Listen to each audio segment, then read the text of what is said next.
Hey guys, welcome to What If Fanfictions. This video is going to be an interesting one as we are going to see how a man from our world is going to live when he is sent to Marvel Universe. This is second part of I Reborn in Marvel World. Marvel Gamer Path. Now without wasting any more time, let's start. Confident in my abilities, I followed Ulysses to Hydra's trap, knowing full well that he would ally himself with them upon arrival, but that didn't matter, in fact made my entire original mission all the more easier. After all, now I had a reason to kill the Black Arms dealer. In all honesty, all I could do was chuckle at the stupidity behind Hydra's plan. I mean, this was at best a very desperate attempt on Hydra's part to take me down, something that was far below their cunning standards. "We are here," Ulysses cackled, as his men opened the doors to his warehouse. "Good," I nodded, focusing on the minimap. Each red dot on it was a target, a life I would take today, so I had to have an accurate number, so that I could count the bodies afterwards. "Mr. Walker, that voice, Edward." I gritted my teeth. Edward above me, on the second floor of Ulysses' warehouse, stood the man that tortured me for months, the man whose pleasure was my pain, my last personal loose end. Hydra's exterminator, that's how they call you, the unbounded knight. Poetic, isn't it? Edward chuckled under his breath, his eyes on me, as more and more soldiers started to appear. "So, what is this, Edward? Hydra's last attempt to capture me?" I inquired, noticing how the agents were not drawing their weapons. This made me uneasy. "Oh dear no," Edward shook his head. "We know now, after what happened to the Winter Soldier, that you can't be contained. You are a threat, one that needs to be eliminated. And you plan to do that by having your goons stare at me." I snorted. "My goons? Well, I suppose after you killed so many agents, I did get a few promotions, but no, we know that we can't kill you by simple means." Edward grinned, delighted by something. I eyed the man, wondering what was his game. There had to be something that made him feel safe. He knew I was a threat, he knew no normal human could possibly take me alone, he knew that, and yet, he was as calm as a monk. "You are buying time," I muttered in realization as a new red dot appeared in my minimap. "I am," Edward nodded. "One of Hydra's strongest weapons, a weapon that we had to push, to eliminate you, Hydra's greatest threat." At this he smiled. "We studied you, you know. Your behavior, your reaction time to attacks, everything, and we learned a lot, not as much as we would have liked, but enough to know your detection of possible hostile target is not infinite, in fact, is limited to a certain area around you. The constant attacks, they weren't outright trying to capture me, they were trying to study me." "I see, so that's why you hired Ulysses to bring me here." Interrupting, Ulysses took a step forward from behind me. "Lovely little job, easily the easiest few billions I have ever made," he grinned. I might rob the guy after I am done with Hydra." "I'm gonna rob the guy, good to know," I smiled, opening a portal to a cell with no doors, that Fury had graciously provided.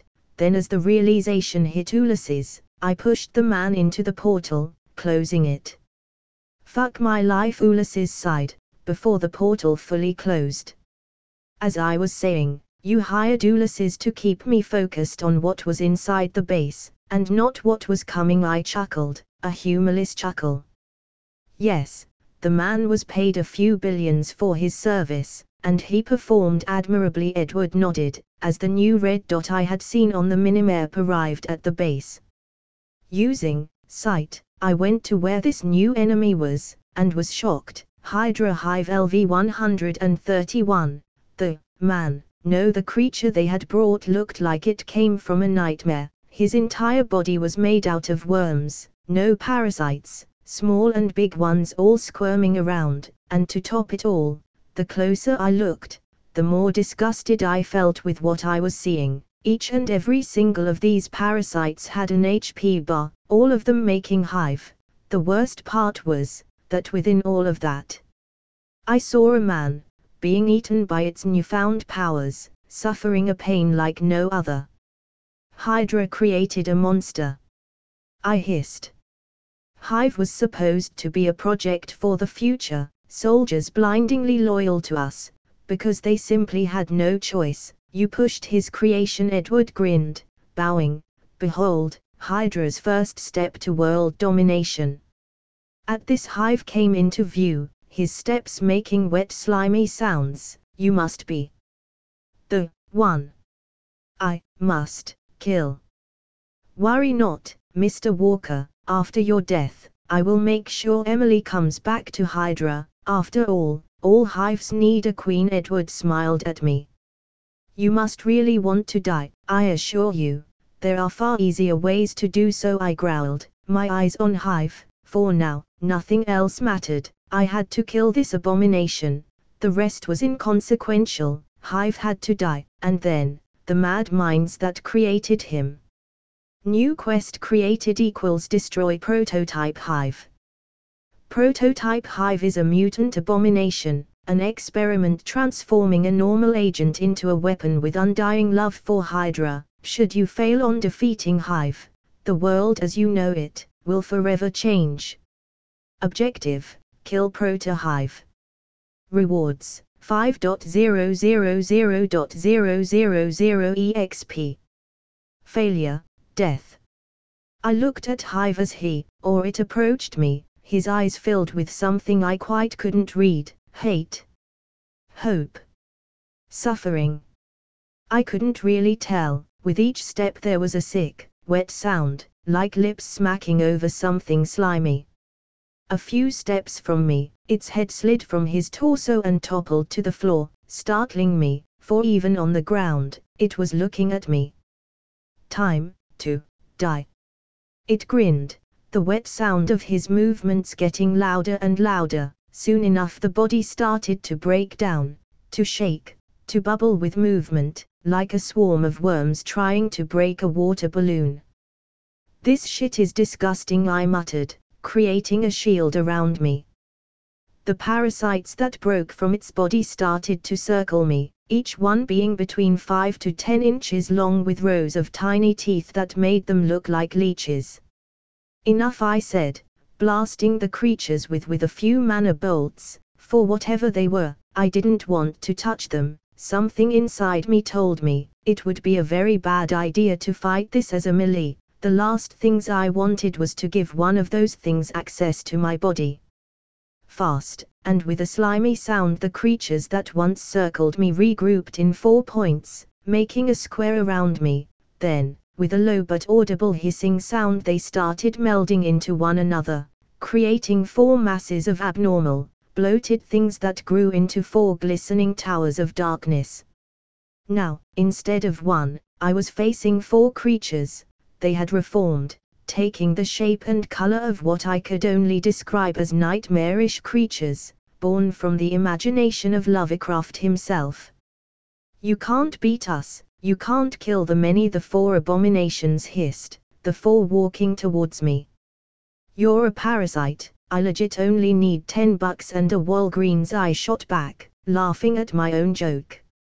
Hissing, the 4 slimy entities ran towards my shield, slamming themselves against the magical surface with enough strength to crack the floor beneath me under the pressure. Taking that into consideration, I knew I had at best 2 minutes before the amalgamation of parasites managed to break my shield, so I had to plan for it before it happened. I saw your beginning, Mr. Walker, and now, I will see your end. Edward, who was watching the fight, smiled. How truly fortunate I am. Ignoring the little bastard, I focused on parasite attacking me, using my telekinesis to push all 4 against the walls, confirming something I wanted to confirm, which was if I could hold them all together, or they would break apart. It seems that as long as they are connected making a form, I can hold the collective of them. Good, now I had to find a way to kill them all at the same time. Fire usually works for such creatures, but I have no fire-related skills. Resistance is futile. The parasites said with one voice, reforming into a single entity once again, its HP still at 100%, meaning that thing was receiving no damage altogether. Using sight, I looked all over the base as the monster approached me, each room empty of the means I needed to destroy the creature. No fire rooms, no flamethrower, but that was good, the world was my battlefield. I would really like to, who am I kidding, I would not like to fight you like a man, you disgust me, I smiled, looking in my minimap to see if Hive was complete, or a part of it was hiding. I needed to kill all of it, not just the majority, but much to my dismay, there were too many red dots around to tell, that bitch. Ha ha ha ha. To think he had prepared for this, he knew the multiple enemies would confuse me, and fuck my detection, I mean, I couldn't really focus with Hive keeping me entertained. They knew I would try and kill all of Hive, they planned for the possibility of me winning, which is why I was surrounded by Hydra agents, to help Hive hide. Move, run. Edward hissed, noticing I had finally caught on to his plans. Move. Run, ain't that wishful thinking? Die. Hive hissed, slamming his slimy tentacles against my shield, making cracks on it. Not today, I winked, opening a portal to where all the vibranium was.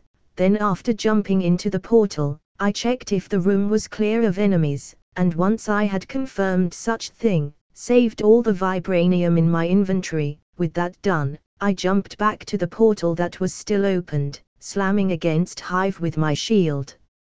You can't hurt me. Hive hissed, his voice breaking in something akin to pain. I can't, I admitted, my attacks were dealing no damage, for apparently for each parasite my attacks killed, 2 were born, so Hydra-like it was sickening. But, I also can. Taking a deep breath, I opened a portal behind Hive, and ran towards the parasite, planning to tackle him with my shield into the portal. Hive. Dodge. Edward roared, but it was a bit too late, his strategic thinking had been wrong. He first thought I would fail to notice him and the agents working as human VPNs for Hive. Then he idiotically thought that once I discovered his plan I would go and kill them to make my search for all of the parasites that constituted Hive easier. A stupid thought, I had no need for it, because with Hive having parasites out of his body, I had confirmed something, as powerful as this creature was, its victory against me was a bet, and bets have awful odds against the ones who makes them. Trying to follow Edward's command, Hive tried to break down, but unfortunately my first discovery of his body helped me here, for I was keeping him together with my telekinesis. With a confident smile, I tackled the abomination into the portal, dropping a few dozen bombs behind as Hive and I went through the portal that connected into the middle of the air. Closing the portal, I saw as Edward looked at me in shock and realization. It didn't matter if Hive had parasites separated from its main body to survive. It didn't matter he brought all of those agents to cloak said parasites, for the base would soon become a lifeless wasteland, for instead of one bomb, like I had been using for each Hydra base, I threw around 40, as for Hive. You won't kill me. Hive hissed, struggling against my telekinetic hold, and I wasn't gonna lie, it was hard. At much I would be able to keep him in place for a few more seconds, but that was all right, that's all I needed. I won't, Clower will, I grinned, looking at the active volcano we were currently free diving into. I wasn't sure how fast or resilient you are, so a volcano will do. At first I thought of simply bombing the place with Hive inside, but there were many possibilities where that could go wrong, so I decided to take the majority of Hive to a place where parasites didn't like to be, extreme hot. No. Fear, well, I guess this settles it. The volcano was a good idea, I chuckled as we reached the volcano, where I started to push Hive into it with all my magic and telekinetic prowess.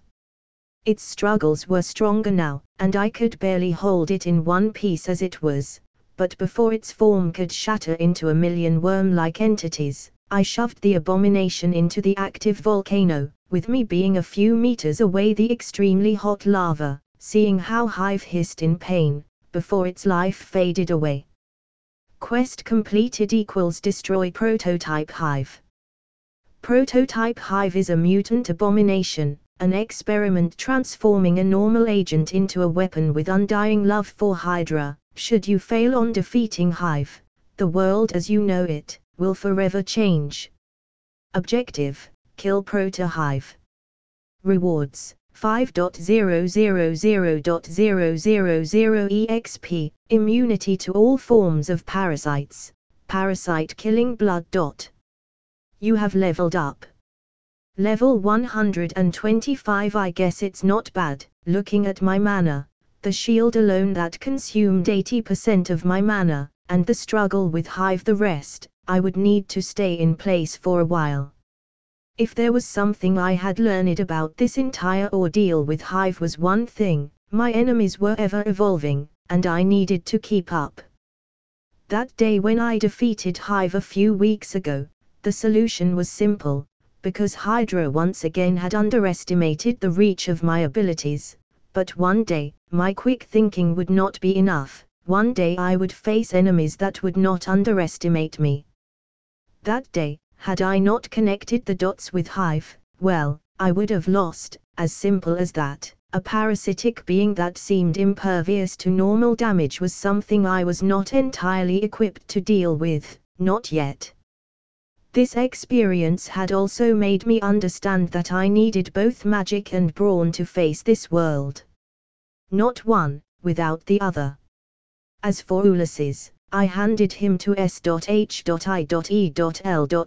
not after drying his bank accounts to an overdraft state, milking his liquidity for around $10 billion, most of that thanks to Hydra, effectively bankrupting the man. Cash: $10.008.007.023. What can I say? I think it's morally right to steal from thieves and murderers. As for the vibranium I had stolen, well, I had yet do anything with. I was still on the hunt for my last ingredient, adamantium. In an ideal world, I would get some uru too, but for now I would be happy with those two metals. But surprisingly, finding the whereabouts of the recipe for adamantium had been a bit difficult. All I knew was that the government, the USA government, had the recipe somewhere, and I wasn't sure if S.H.I.E.L.D knew. Not that I was going to ask Fury for it, it would be a bit too much. So, for now, I would focus on an old task I had yet to finish: eliminating Hydra. During this past few weeks, I had focused on finding a terminal solution to the cancer that Hydra represented in my life. Perhaps I would never kill them for good.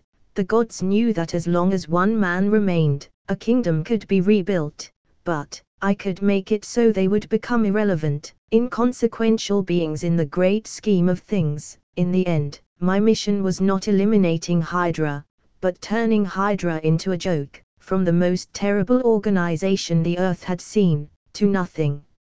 And for that, I needed one person, Fury, for it was time to test my hypothesis about my power connecting to things I owned, and Fury was the guy I needed for this task. He had contacts in the government, and with his help, I buy a satellite, get the permits I needed for it, and launch into space.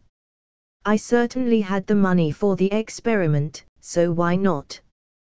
Grabbing my phone, I dialed Fury's number, and at the second beep, he answered.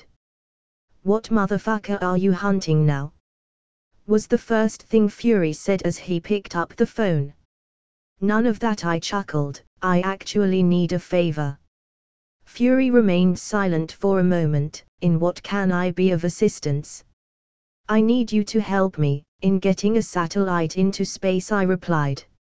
"Ha, that is surprisingly the most normal shit you have asked of me, Fury snorted. Can I know why? That is something, I think it's better if I tell you in person, I replied. Very well, open a portal, Fury said. Now? I asked. Yes, now motherfucker, I am quite curious why you want to spend the money you stole from Ulysses on a satellite, Fury chuckled. Satellites are not that expensive, I chuckled. I mean, at least not the type of satellite I want. All I needed was a satellite to map the Earth, and in the process, map all the Hydra bases. I mean, if my theory worked. Okay, Fury replied, now come, I have 2 cold ones, waiting for you. They are not infinite like your holy mug, but they are good nonetheless. Without needing any more reasons to visit him, I opened the portal to his house, where I found Fury sitting on his couch. I bought this place last week, Fury commented, tossing me a beer. I know I won't be here much, but a man needs his place. I agree with that sentiment, I nodded, taking a sip of the beer he had given me. So, why do you need a satellite? Fury asked, beer at hand. To eliminate Hydra, I replied without missing a beat. Enough has been said, let's get you a fucking satellite, Fury replied after a long second of silence. You won't question me more? I chuckled. Bitch please, I have learned not to. Every day you get weirder and weirder. I ain't playing these games with you, Fury grinned. Besides, eliminating Hydra, well, that's S.H.I.E.L.Ds wet dream. At that I made a face. You. So, what type of satellite do you need? Fury asked. One capable of making maps, accurate maps, I replied. S.H.I.E.L.D has a few. We often sell them when we have no longer need for them. I will see if we have one that fits that description, Fury said, as he walked over to his kitchen. Do you want something to eat? I have nothing, but I can order some Chinese. Sure, why not? I smiled. Why not? Bitch, it is a privilege to eat with Nick Fury. Fury laughed, getting a Chinese menu from his kitchen to call for delivery. So, what do you want? Orange chicken if they have, and ribs, I answered. 5 months later. 5 months later, I was at NASA, seeing how they prepared the satellite I had bought from S.H.I.E.L.D with a wide smile. Fury and Telos by my side. I'll be honest, I had forgotten Telos was working with Fury and such. Are you ready? Fury asked, handing me a bag of popcorn. Popcorn? Really? I snorted. I love corn, Fury shrugged.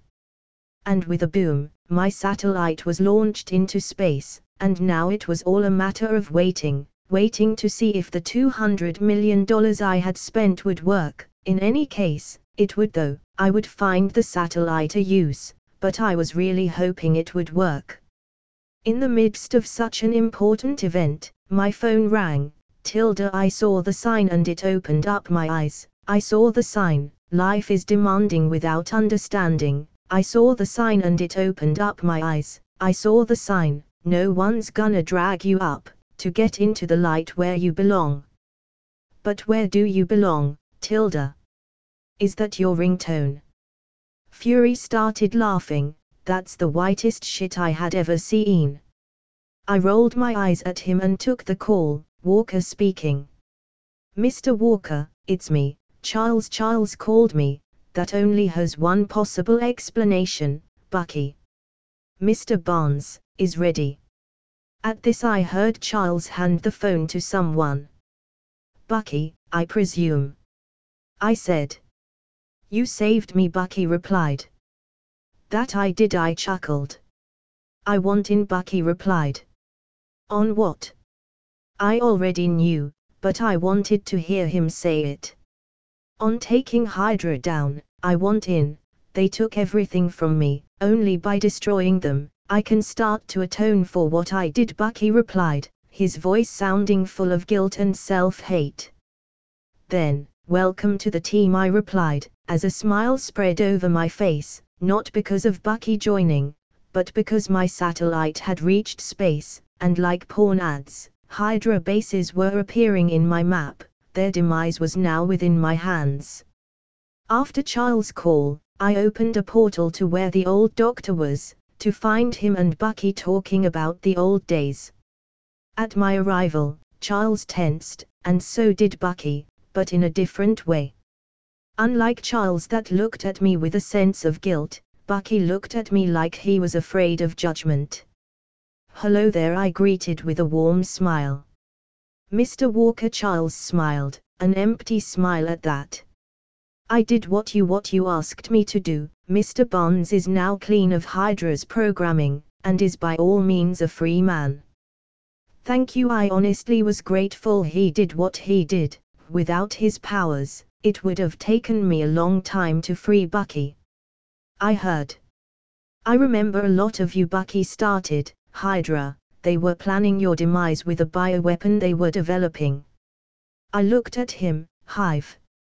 "Yes," Bucky replied, eyes wide as he came to a realization. "You killed Hive?" "Yes," I nodded. "It was both hard and easy to do. It was basically an environmental kill." "Good," Bucky nodded. "Then for what you came?" "I want to destroy Hydra, so that I can start to atone for what I did." His eyes were full of determination, and pain, so much pain, to think if things were different, if I didn't have this ever-changing power, that could have been me. "Well, about that," I smiled, "you won't need to do a thing. I mean, I can leave a base without destroying if you want to have your fun." Bucky blinked, clearly confused by my statement, confusion that soon turned to anger. "I don't understand. What do you mean I don't have to do a thing? It's the only way I can atone, that I can." "Bucky, Hydra is no longer a threat, and it will never be, not anymore," I grinned. Since my satellite launch, Hydra bases had not stopped appearing, one by one, sealing their fate. By the end of the day, I estimated I would know where every single Hydra base was. They will always be a threat. Hydra is a disease, one that needs to be stopped. They took my life, they took Emily's, they took yours. Bucky growled. "I know," I nodded, a cold air rushing through my face, "and I am taking everything from them." Taken back by my declaration, the Winter Soldier took a step back. "I still don't understand." "I will soon know where every Hydra base is located, and, you know," I winked. "You will do what you did for the others," Bucky replied. "That won't work on all of them. Some are close to civilians. You would be killing thousands of innocents. So far the bases you bombed had no civilians close, but some will." He had a point. "Shit, you right," I sighed. "Okay, then, let's empty those bases together." I smiled, extending my hand to the Winter Soldier, who did the same, giving me a firm old-style handshake. "Let's," Bucky hissed, already imagining himself killing Hydra agents. And so, my quest to eliminate Hydra began with the Winter Soldier by my side. Some bases were bombed, others were eliminated by hand, some were easy to deal with, others not so much. In some bases, we encountered unfinished experiments that made things like the Hive look pleasant. In others, we saw how deep Hydra's connection to the world government ran, and so we took names, and then their lives, each day nearing us closer to a Hydra-free world, well, as free as it could be. In some raids S.H.I.E.L.D aided us, not because we needed it. Bucky and I were more than enough to deal with most things, but because I was helping Fury get some flashing recommendations for his future promotion, and what better than a young agent leading the charge into Hydra's base. But I ain't gonna lie, the other reason I was revealing myself to the government was rather simple. I was still missing a piece, an ingredient to start crafting my armor, and to find it, I needed to work the system from the inside out. It didn't matter anyway, if they knew or not about me, the only reason I ever hid was because of Hydra, and they don't scare me anymore, they can't hurt me anymore. In a way, I was pulling a Tony Stark, telling the world I was here, and I didn't give a fuck about people knowing it. It was a power move, one that I know had the power to back it up. This is the last base, right? Bucky asked, reloading his weapon, as the hundreds of Hydra agents came at us shooting. No, there is still one left, but it has no living beings inside. If I had to take a guess, it was the base where Arnim Zola's mind was. I still can't believe these bitches had so many properties around the world. Instead of world domination, the fuckers should have gone to real estate. By this point the world would have been theirs, Fury commented, throwing a grenade into a group of incoming soldiers. Hydra's real estate. Yeah, no, I snorted. I refuse to acknowledge that ill attempt at comedy, Bucky replied with a serious expression. Did the cryogenic chamber took your sense of humor too? Fury chucked.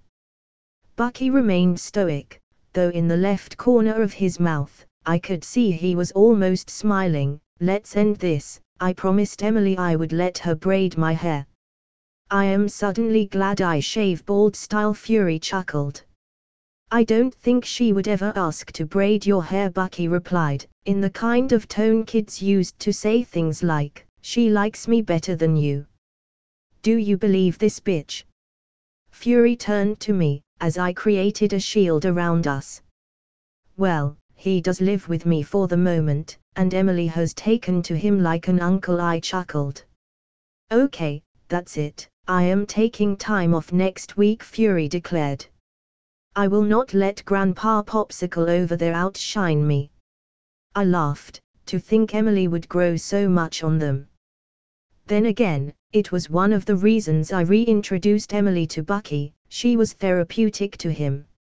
Let's end this, I chuckled, rushing at the few Hydra agents left, with Bucky and Fury on my back. What a day. Life after Hydra had normalized, without them trying to eliminate me at every turn of my life. Things went back to normal rather quickly. Well, as normal as they could be. Emily was now going to 2 schools, a normal one, for the normal human things during the morning, and the one in Carmitage with the ancient one in the afternoon. As for the Winter Soldier, well, Bucky was working for me, as my bodyguard. He wanted to thank me for what I did, and well, I offered him a job, and he took it. Without Hydra being as powerful as it was at one point, I now had the time to focus on other matters, like building an empire. I wanted to be rich, filthy rich, and with that in mind, I founded Walker's Corp, a company focused on the development of the humankind through the research of genetics, physics and other sciences. Right now, Walker's Corp was small, with a handful of scientists that Fury himself recommended working for me, but with time it would grow. In the meantime, as my little empire grew one step at a time, I was doing something else, hunting the adamantium I so desperately desired to start working on my armor. So far, working with SHIELD had taken me nowhere with this little quest of mine. Granted, my access was somewhat limited, so I had taken a new approach, so to speak, by learning how to hack SHIELD. This task was by no means easy, just learning how to code took me a month or so, and then I had to practice a lot until my success rate hacking SHIELD was beyond 90%. This brought back some memories, because ever since Emily's operation I had never seen my success rate before for anything. Perhaps it was a random occurrence. Anyways, after 6 months working for SHIELD, my skills in the art of programming were high enough to infiltrate their old systems without being discovered, and so, my real quest for the adamantium began. With the power to hack and access every file within SHIELD, I soon learned the secret behind the adamantium was so classified that not even SHIELD's director had complete access to it. In fact, the file needed 5 encrypted keys to be open, and S.H.I.E.L.D's director only had one. A remarkable discovery, and for many and very big setback, but not for me. While it was true hacking the file was beyond my current capabilities, finding the other keys was not. S.H.I.E.L.D. was too overconfident in their system's capabilities to stop unwanted eyes, meaning anything beyond a certain level of access was rarely well kept. What did I mean by this? Well, S.H.I.E.L.D. was fiercely protecting the file that had everything I needed, but it was not protecting those who had the keys as well as the file. And because of that, it took me less than an hour to find who had the keys, and where to find them. With portals and a bit of patience, I managed to visit every key holder, eventually gathering the codes I needed to break the file open. Had S.H.I.E.L.D. or the government protected the location and names of those who held the keys as good as they protected the file, well, it would have probably taken me a year or two to find what I needed, so I suppose in a way I should thank them for their negligence. Now, with the file in my hands, all I needed to do was visit the place where my last ingredient was. Grinning, and barely containing my excitement, I opened a portal to the ultra-secret base that kept the formula for the adamantium as well as some adamantium in it, and hid. The last thing I wanted was to make an enemy of the government, which is why I was using a disguise and an illusion to cover my entire being. I mean, at one point they would discover I was here, and I didn't want no arrows pointing at me. Using sight, I traversed through the base with little to no difficulty. The base was basically a Hydra base with a few extra things here and there, but like every Hydra base I had visited, it was rather easy to avoid being detected if you knew how to move through the place. Eventually, I reached the holy grail of the base. I could barely contain my excitement as my eyes laid on the adamantium I had been looking for. Grinning, and wasting no time, I stole the base drive of the metal, as I opened a portal to one of the many control rooms in the base. If the recipe was around here, I would find it.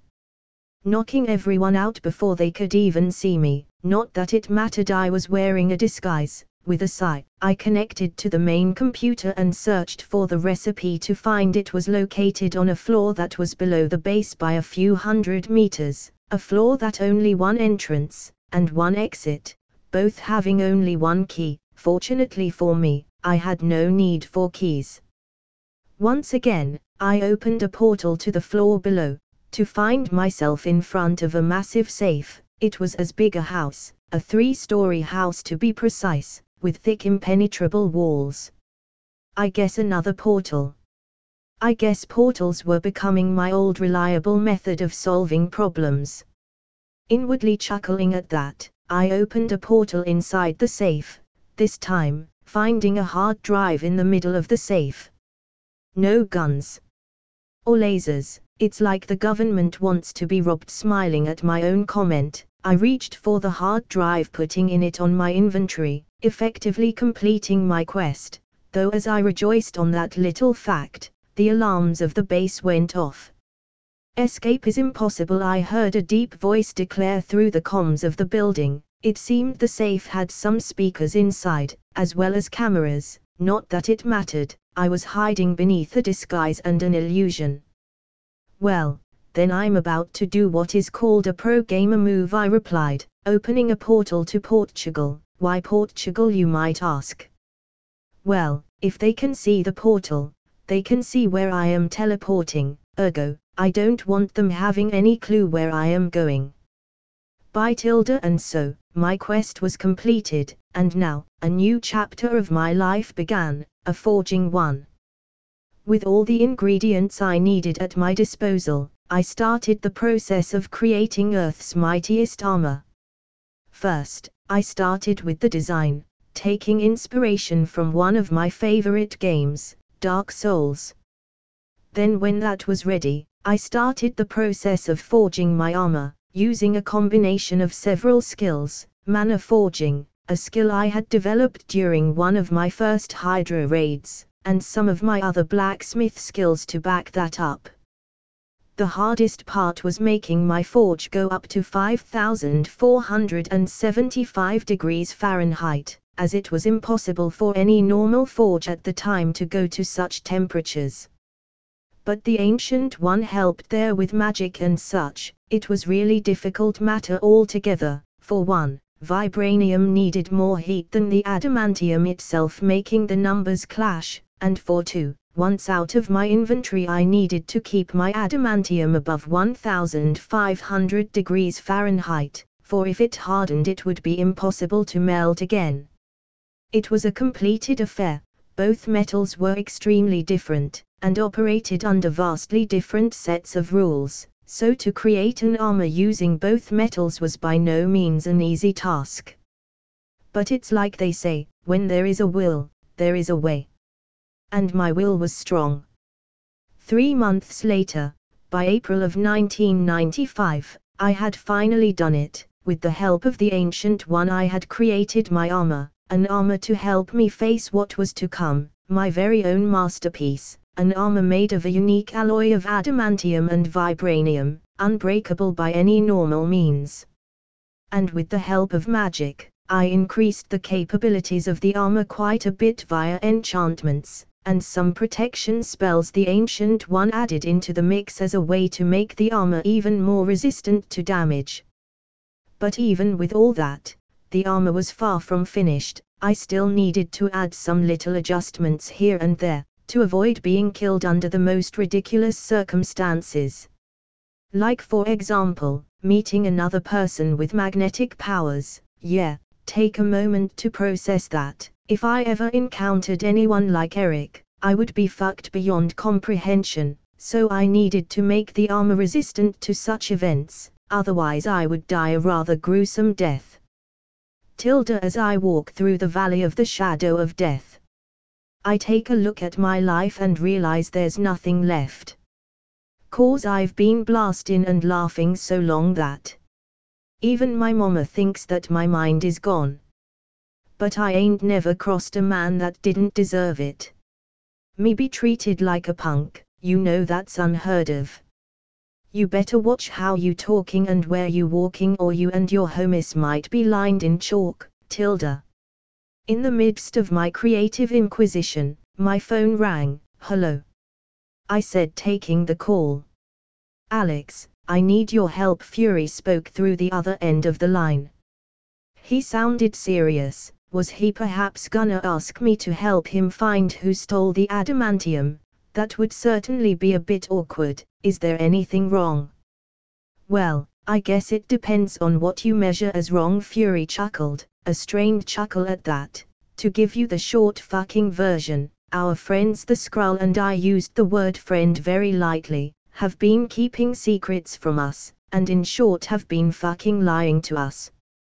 Oh, the events of Captain Marvel were finally here. Intriguing. Could you elaborate on that?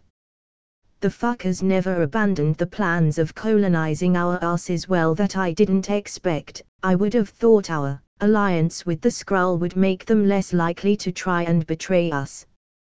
I never fully trusted them, so I put mics all around their quote-unquote base, and I am glad I did, for I heard the fuckers talking, something about, and I am quoting, that this was their only shot, something about them not having any other choice at all. That this planet was their best and only path. Avoid someone they call the Kree. Fury sighed. Ha, so Fury spied on Skrull. Well, he ain't the spy for nothing. Though this made me wonder, do you have mics on at my house? Do I look like I want to die? Fury snorted. Your weird ass powers make it impossible to do shit like that. True, so, the Skrull betrayed our alliance. Well, I'll be honest, that is not something I expected.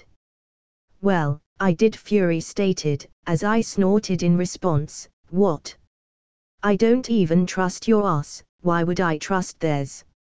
Fury, you wound me, I chuckled. Bitch, I know you hide stuff, Fury chuckled. Anyway, enough chit chat, I need your help. Can you help me? You know what, fuck that. You owe me after your drunk ass blew up my house during our last reunion. New quest created, Captain Marvel and the Kree. Captain Marvel, a human turned into an extraterrestrial Kree warrior by chance, who finds herself caught in the middle of an intergalactic battle between her people, who she thinks are her people, and the Skrulls. Kree, humans and Skrull, and cosmic forces come into play. Pick a side, or pick none, either way the war is coming. Rewards, 50.000.000 EXP. Optional reward, the Space Stone. Accept, yes/no. Optional reward, a fucking Infinity Stone. Yes, of course I'll help you, what are friends for? I replied as I smashed the yes button. That was a reward I would not turn down.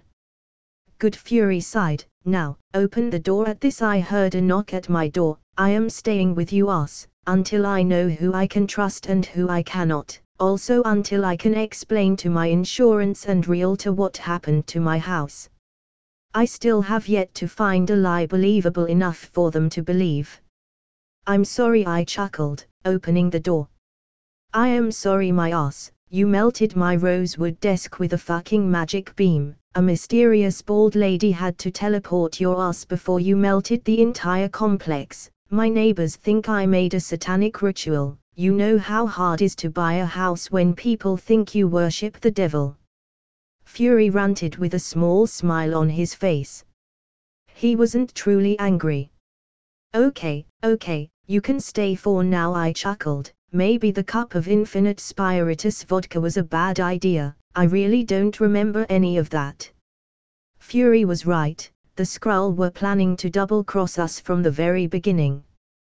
An idea I didn't approve of, but didn't care enough to retaliate back, especially since my focus was solely on Captain Marvel. She had arrived to the planet just like in the movie, 4 hours ago, and was currently close to a radio shack close to my house according to my maps. If my memory serves me right, she was trying to contact the Kree.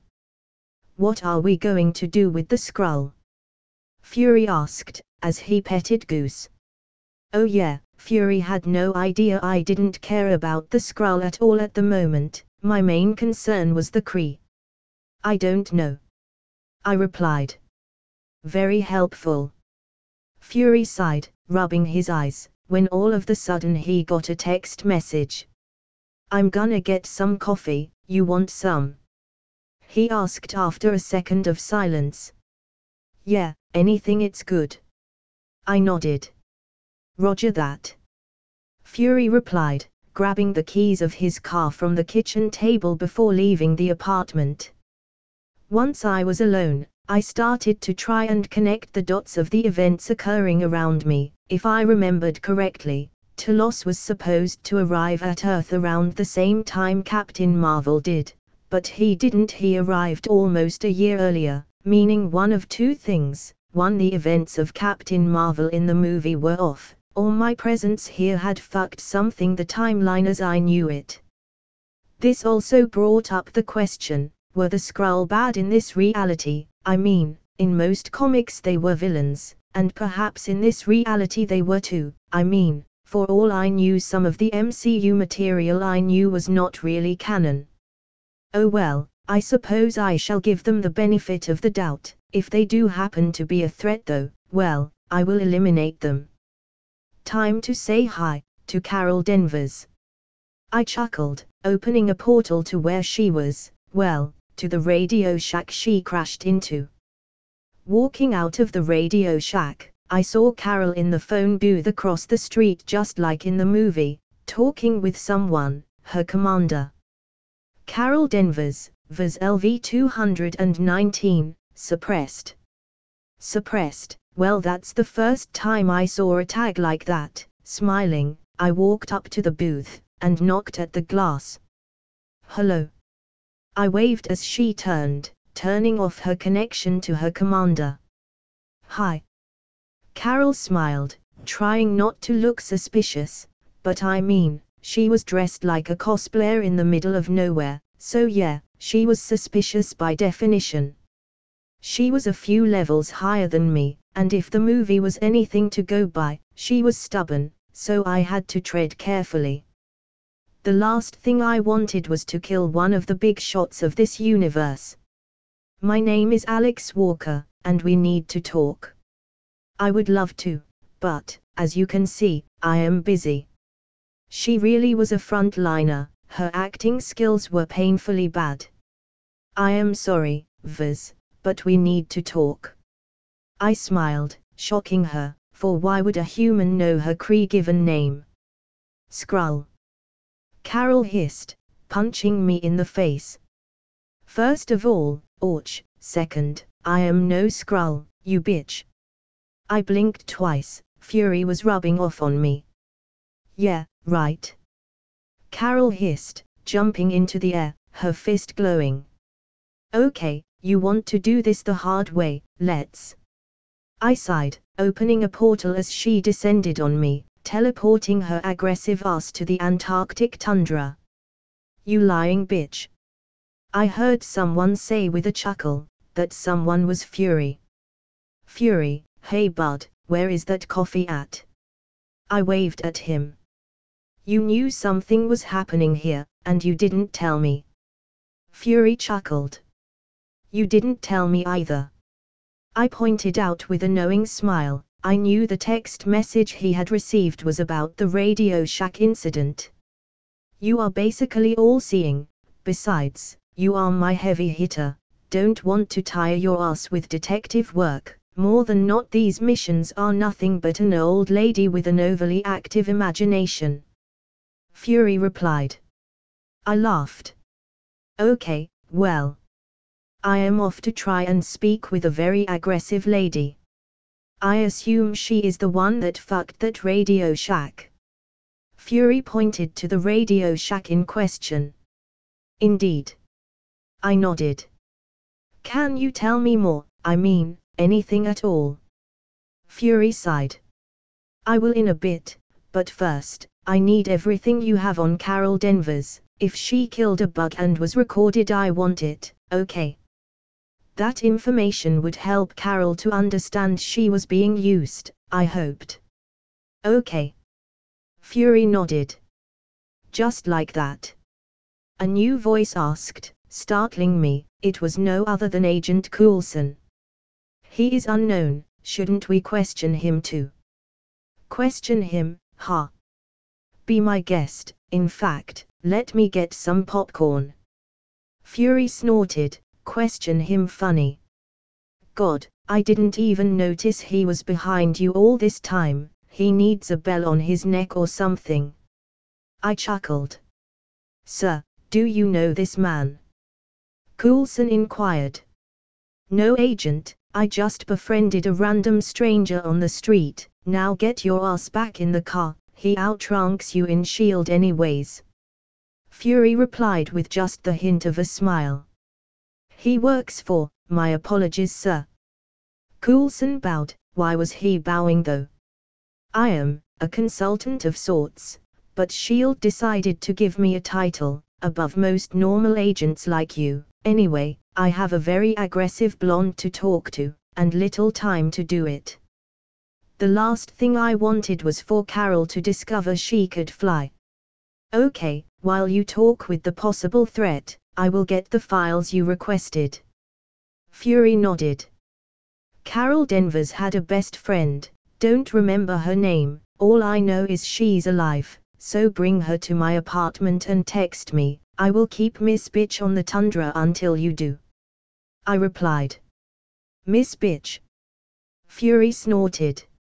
She punched my face, ergo, she's a bitch.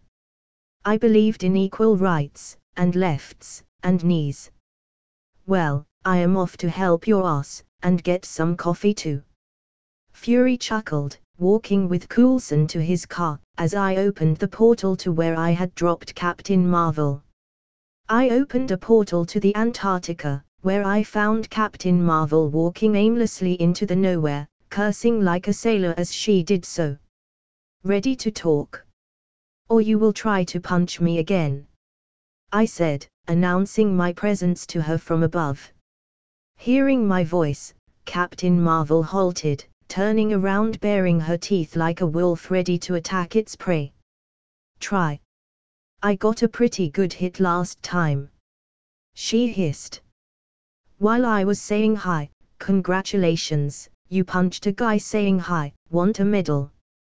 I shot back, frowning at her. Your tears would be enough, I need no medal. Captain Marvel sneered, her eyes on me as she did so. Her fists glowing in a dim yet threatening amber color, letting me know she was getting ready to fight. Look, I don't like you, the punch pretty much sealed that. But, I know something you don't, something you want to know, and need to know, like why are you having those dreams, about that person? I stated, my eyes cold as I stare at her. I also have the power to trap you here, forever if need be, so how about we have a civilized talk? Captain Marvel tensed, as if weighing her options.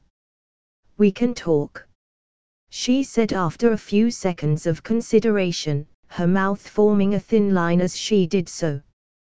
Good. I nodded. New quest created, convince Captain Marvel. Carol Danvers, also known as Captain Marvel, is a powerful woman lost in the threads of manipulation, lies, truths, and misdirection. She lives in a world built above her grave. Can you free her? Objective: convince Captain Marvel the Kree are using her. Bonus objective: convince Captain Marvel the Kree are using her, in under 24 hours. Rewards: 10.000.000 EXP, plus 50 luck, plus 50 defense, plus 50 charisma. Optional rewards: Captain Marvel, one-time summon, a crazy knight, a spaceship. Now quests gave stats. Well, that's new. Though I am worried about the crazy knight reward. Okay, I'll start the only way I know. From the beginning, your name is not Vaz, is Carol Danvers. I chuckled, realizing something. Danvers, see what the Kree did there. Carol stared at me, her gaze unreadable. For a moment I even thought she was about to attack me, jump at me, ready to break my spine Bane style, but she did not. Instead she looked at me in the eye, and commanded. Speak. And so I did. After all, there were commands I had no problem following. Nick Fury POV. Being friends with Alex meant you were bound to do weird shit. The motherfucker was crazy, but boy was he efficient, so I was glad to assist him. After all, he brought the results I wanted, and was careful enough not to leave any trails that could implicate him in anything. Finding information about Carol Danvers, easy enough. Finding her best friend, easy as well. Why am I here? Maria Rambo asked. A colleague of mine needs you, Miss Rambo. I replied, as I dialed to call Alex. That doesn't answer anything. All I know is that you basically kidnapped me because a man I don't know asked for me. Which is seriously troubling. Maria said, staring at me. It has something to do with Carol Danvers, who according to our records was close friends with you. I replied, cursing Alex for not answering his motherfucking phone.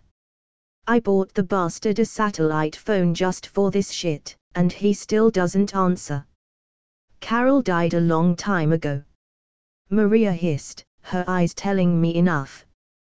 That's what her file said, but then again, when was anything according to file?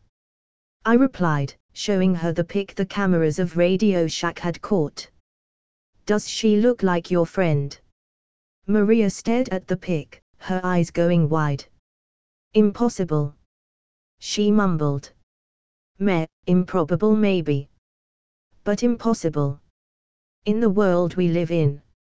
Ha ha, no. I replied, calling Alex again.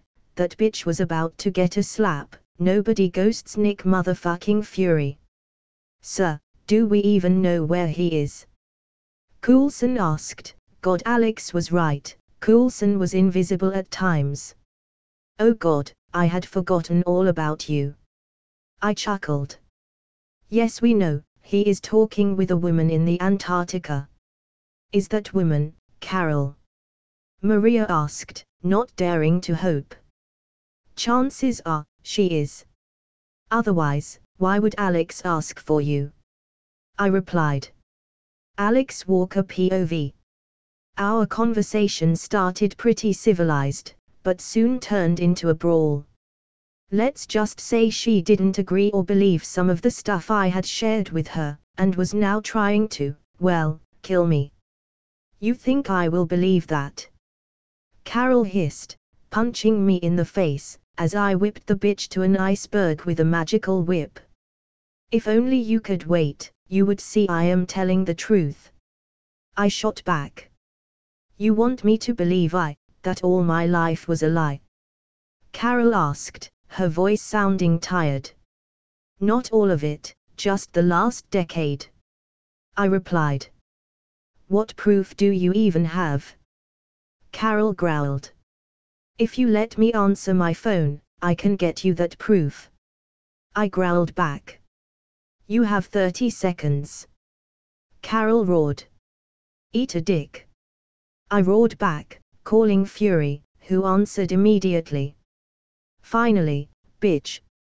I have been. Before he could finish that sentence, I cut him off. Fury, I do not have the time. Do you have what I asked for? If he didn't, I was about to punch Carol amnesic. Fuck the quest. I do. Fury replied. Good, then buckle up.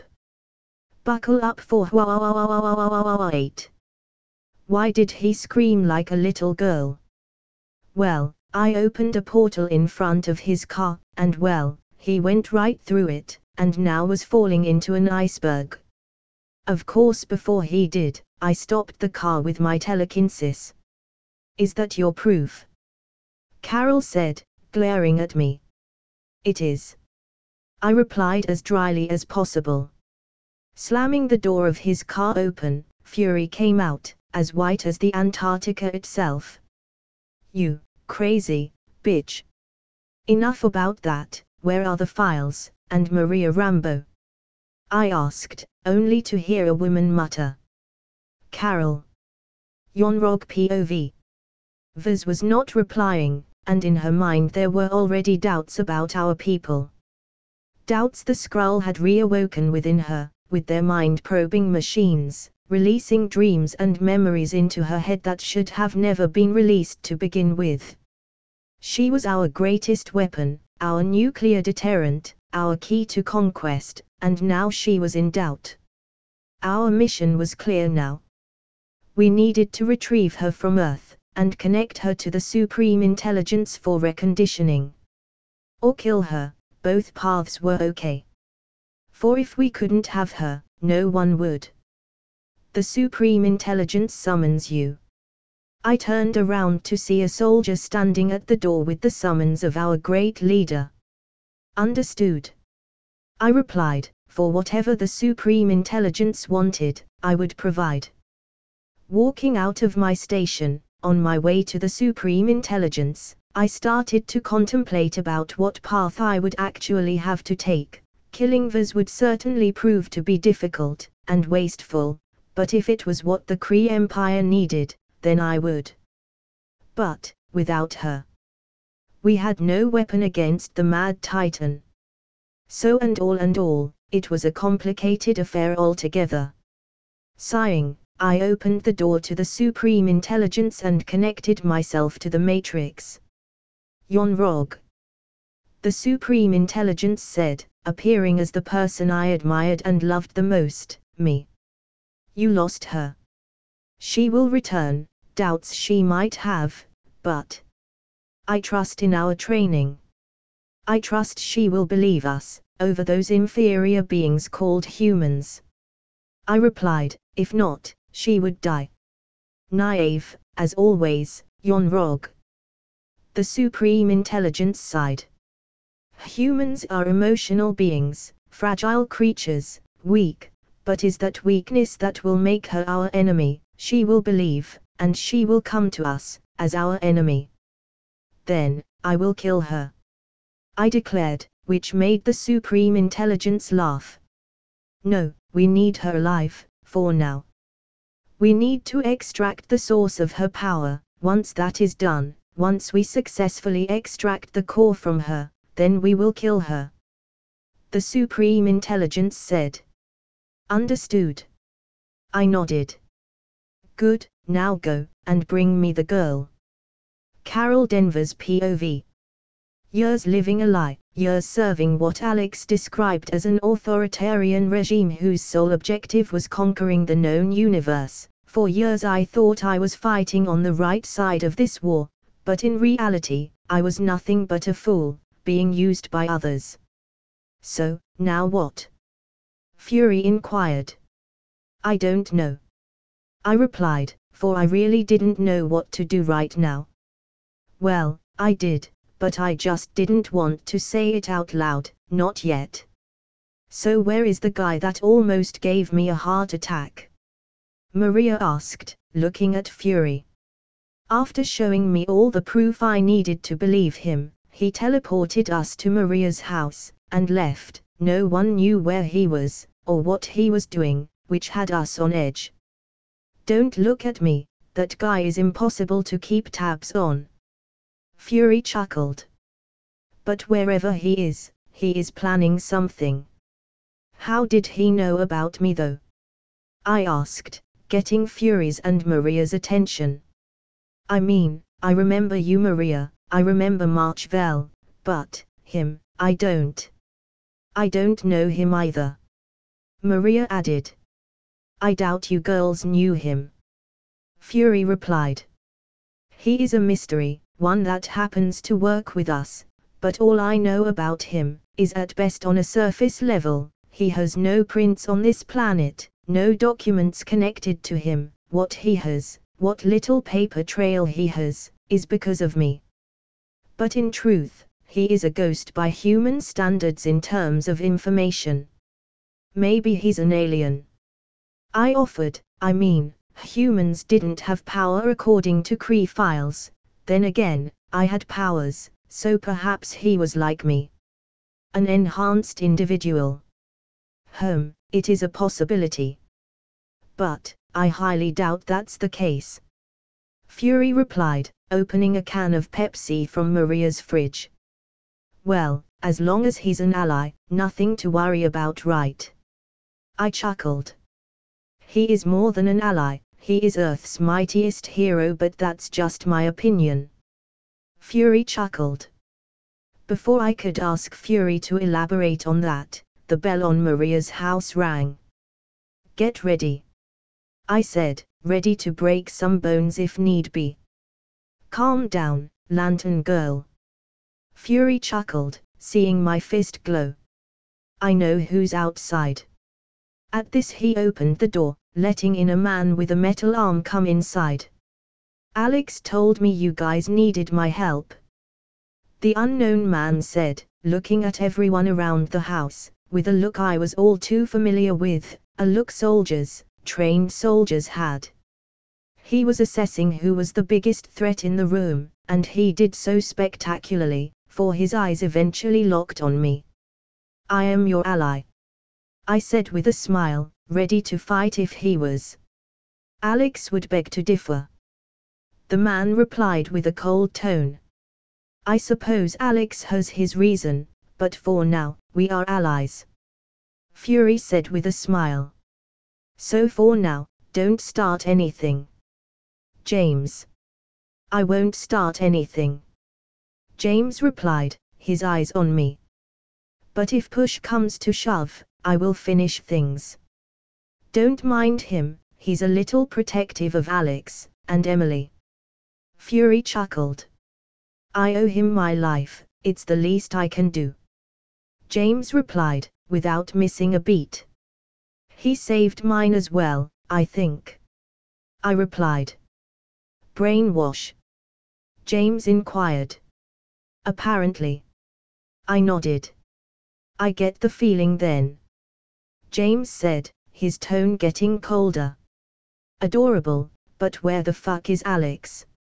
Fury asked, getting everyone's attention. He said he had something to do, he didn't elaborate on what, and I didn't ask. James replied. Okay. I guess we wait then. Fury said. Is that a Hello Kitty sticker? I snorted, pointing at James' metal arm.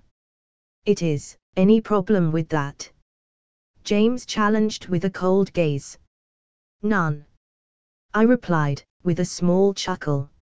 Emily did that to my gun last week. Fury chuckled. All agents on District 7 were laughing at my ass for it. Life in the Marvel Universe was complex. But, this time I was prepared for what was to come. So after leaving Bucky and Fury with the amnesic Captain Marvel connecting with her long-lost friend, I went on a mission of my own. Hunting for the Tesseract. I mean, why wait when I can get the Space Stone right now? My goal was rather simple. The more stones I had in my power, the higher my chance to stop Thanos from snapping his fingers in the future. Which is why I was currently in space, looking for March-Vell's ship. How was I in space? I am glad you asked, Magic. Yes, that's all I am going to say, because it's really all you need to know. Magic can do wonders, though I would have liked to use the spaceship I was promised on my last quest for this, but that reward had yet to arrive. Perhaps it would take some time, I mean, the quest did say it had a time limit of 24 hours, perhaps that reward would arrive after that frame of time.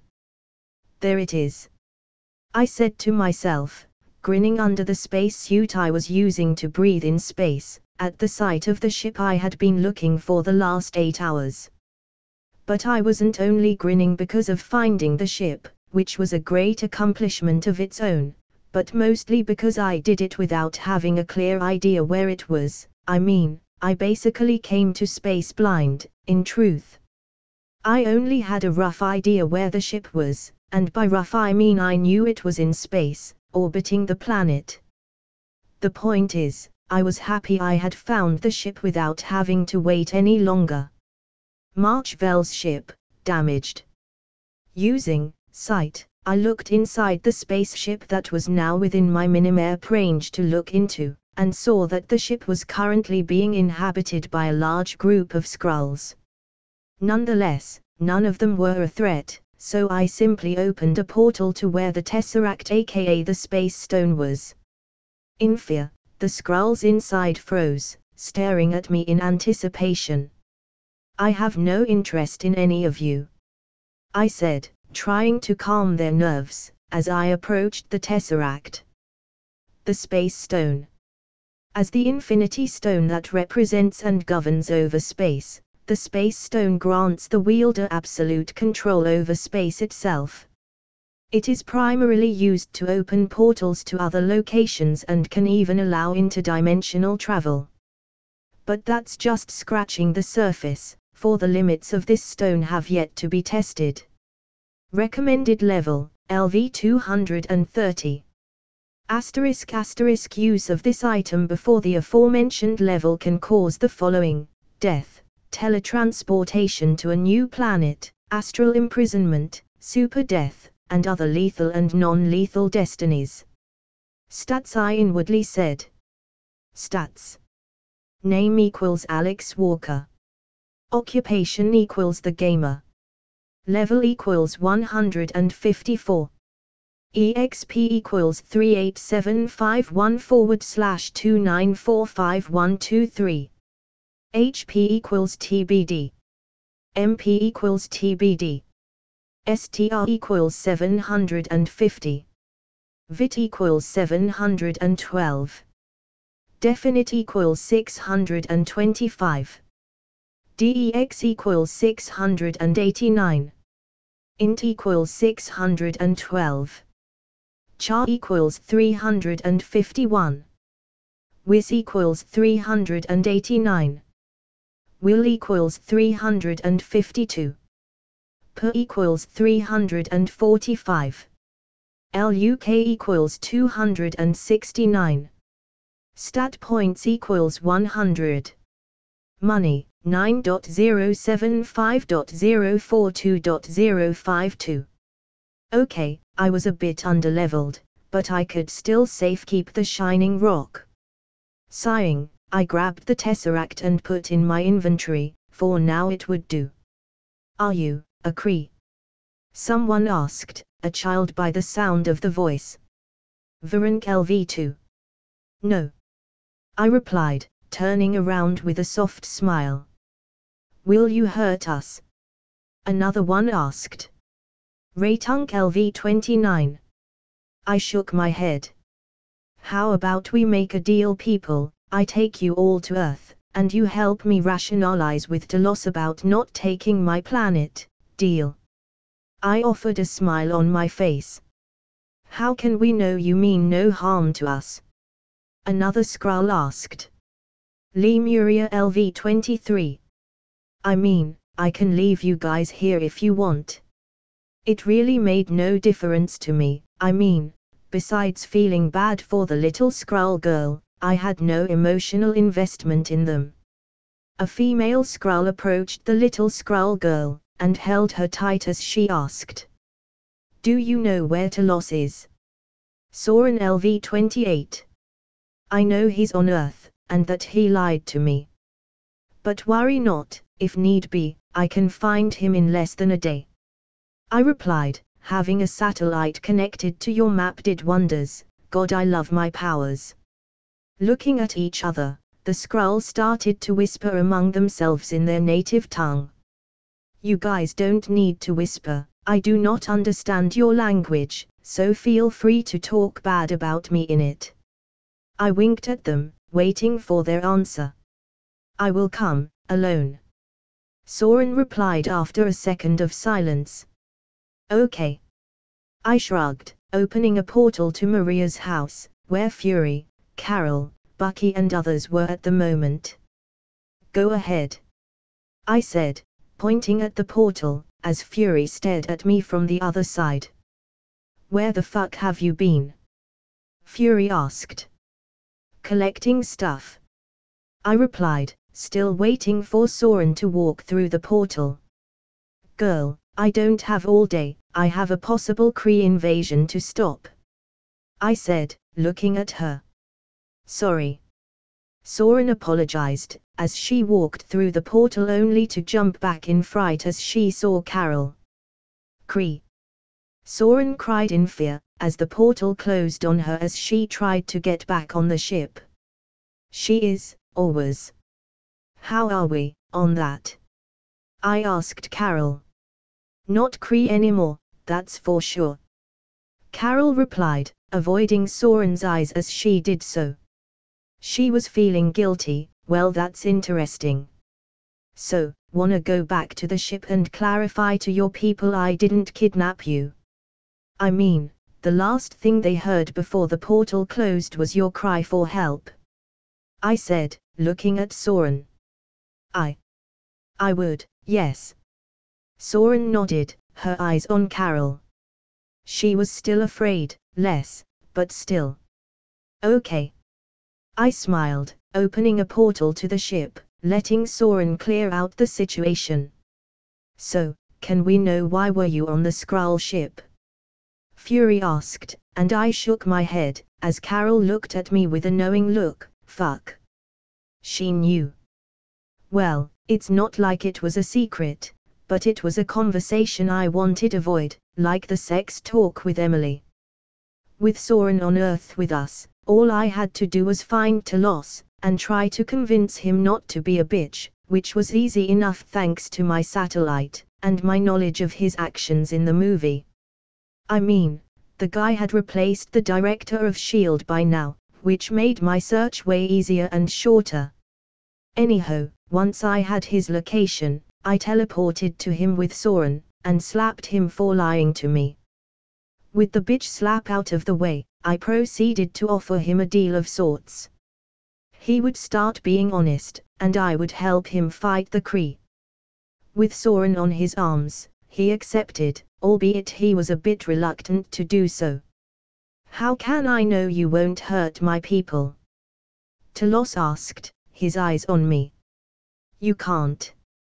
But know this, if you plan on invading Earth, well, you will face terrible consequences, so don't lie, again. I smiled, sending him a very clear message: try something out of our agreement, and the Kree will be the least of your problems. I apologize for breaking your trust, but I would do it again, if it means helping my people. Telos replied, holding Soren tight. I can respect that, but no, I would do the same. I am helping you out of my human decency, but if I have to pick, well, you know the answer. I winked, opening a portal to Maria's house. I know. Telos nodded, walking into the portal without hesitation, alongside Soren. On the other side of the portal, Captain Marvel greeted the two Skrulls with a rather awkward smile. Greetings, Telos. Vs. Telos replied in an understandably dry tone. I go by Carol now. Carol replied, scratching the back of her head. It's a long story. She added, seeing the look Telos was giving her. Okay. I clapped my hands, getting everyone's attention. We all hate each other, and that's cool, but we have a Kree invasion to stop. So, ideas on the table. Yonrog is probably tracking me as we speak. Carol said as she took a seat. We all hate each other. Bitch, I gave you a Starbucks gift card. Fury said, narrowing his eyes on me. Fury, head on the game please. I chuckled. Next birthday, you are getting a pair of socks. Fury mumbled. The Kree have an army capable of leveling planets, what does Earth have? Telos asked. We have him. Fury pointed at me. They have me. I nodded. And Bucky over there. I pointed at Bucky, noticing the Hello Kitty sticker on his arm. Ha ha, that's adorable. I chuckled looking at the sticker. You have one on your back. Bucky smirked, tossing me a mirror he had beside him. When did she do this? I muttered, looking at the sticker on my back that said, I am a lovely kitten purr. Look, adorable or not, we have to focus on the task at hand. Maria sighed, rolling her eyes. I do not want to die so young. Especially not to space Hitlers. Hitler?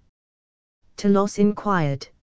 It's a long story, we don't have the time, but know this, it is an insult. I explained. The only way to stop the Kree is by stopping the Supreme Intelligence. Carol said. Well, you can do that. I said. Not really, before the Supreme Intelligence, I have no powers. Carol sighed. What part about they brainwashed your ass is still not clear. I sighed. I already know that. Carol shot back, sending me a glare. But that doesn't change a thing, my powers come from the Supreme Intelligence, the moment they confirm I am a traitor, my powers are gone. Then use that old and rusty brain of yours. If they had the power to grant others the power you have, the Kree would be unstoppable. I replied. They didn't give you the power you wield. They suppressed it. Carol looked at me, as if trying to catch a lie, when all of the sudden she growled. They never gave me anything, they only took from me. Those bastards. That chip on your neck. I pointed to her chip.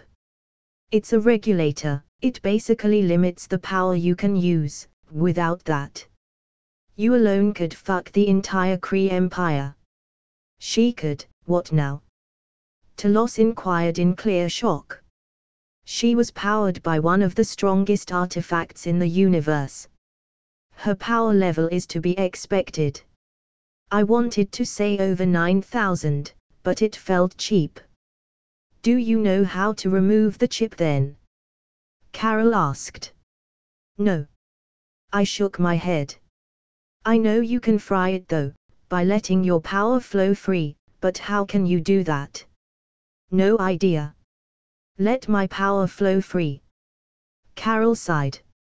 All my life I have been taught to control it, to rein it in, and to top it all, the chip has always been there. I don't think I know how to let it go. Oh no, frozen flashbacks. Are you okay? Fury asked, looking at me. Yes. I nodded. For a moment there you looked like you were about to have a stroke. Fury commented. I'm fine. I reassured him. Okay, this is the plan, you. I pointed at Captain Marvel. You try to fry that chip. Bucky, Fury, the Skrull and I will buy you some time, and you. I pointed at Maria. You know her better than anyone here, so find a way to help her.